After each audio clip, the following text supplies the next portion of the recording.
culture identity, right? Okay, so you have those things in mind. What you're going to do for me is you're going to pick one of the passages that's on Google Classroom. That's individually. You're going to get, I'd like you to go ahead and get into groups of either 2 to 3, okay? And I'd like you to individually pick your commentary, the extract that's up on Google Classroom, okay? So no repeats, please. Make sure everyone in that group has a different extract. And what you're going to do is you're going to provide a commentary about your passage. So I'm going to skip a couple slides here just so I have a kind of a grounding. Okay, so individually pick one of the 3 passages from L'Amour. Those are available on Google Classroom. One person cannot have the same passage as their partner. And what I'd like you to do first is don't even just jump into it and start taking notes. I want you to read it. Just do a clean read. Just kind of make sense of where you are in the story itself, what's happening. You know, where are we in terms of plot?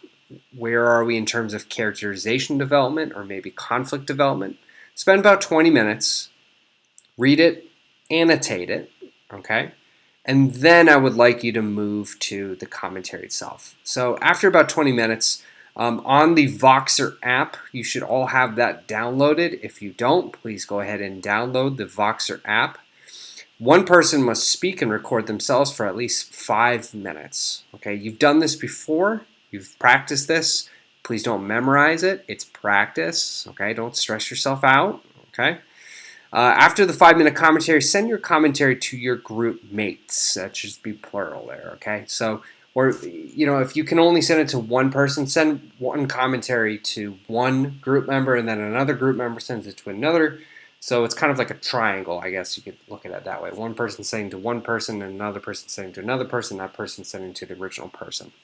Your partner must ask questions to extend the discussion for at least 2 more minutes. So once you have sent your commentary, I would like your partner to listen to that commentary and then produce a couple questions to ask you, and then you are going to then spend some time listening to those questions and then responding to those questions, okay?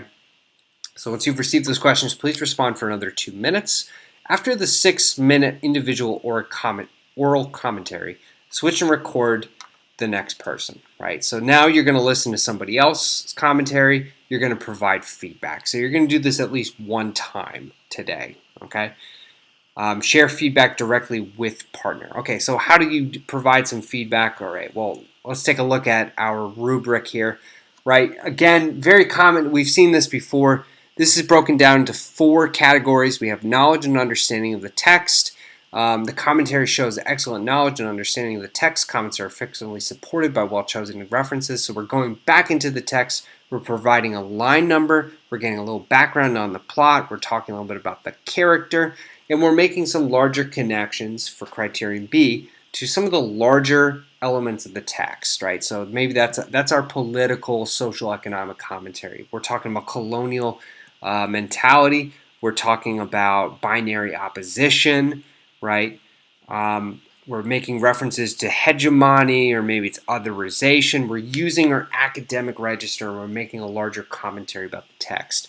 Criterion C, we're dealing with development of the argument. So, again, thinking about, how this commentary is organized. Do we have a topic sentence? Do we have a thesis statement, cause and effect as an introduction? Do we have body paragraphs where we have a topic sentence, then we're pulling evidence from the text, and then we're explaining that evidence to a fuller extent and making connections back to our thesis statement. Finally, language for D. So we're using that academic register, right? Talking a little bit about things like motif and characterization and plot. Maybe we can make references to metaphors, right? But we're using that academic register to build our argument. We're elevating our academic discourse. All right? So, the last couple of things that you'll need to do today. So once you've done those 4 steps, step number 5, assess your partner's work based on criterion A, B, C, and D, just like how I just talked about. Take some notes for each category. I'd like you then to discuss some of the strengths and weaknesses for each category. Watch for use of language, fluency, and organization register. And then have a quick discussion with your partner about your feedback, right? So this is after you've gone through that commentary and you've asked those questions for 2 minutes, okay? Take down some notes on what you and your partner need to focus on to improve your modes of delivery in overall academic discourse. How are you and your partner's organization, knowledge and understanding? You can read the rest of this, but those notes are going to be due for next class, okay? So that's going to actually, I'll just tell you right now, that's going to be the next step in our attendance work, right? So make sure you have some notes ready to go, ready to submit. And then finally, when you finish work on annotating your passages, I'd like you to go ahead and download the remaining passages on Google Classroom, and I'd like you to annotate those as well, okay? Because again, there's method to the madness. I'm having you do this because this is building to something else. All right? Okay. So that is it. If you have questions, of course, I will be here during class to answer those. If you'd like to do a Google Hangout, that's fine. But just go ahead and email me regards that. All right? So have a good day. Stay safe. See you later.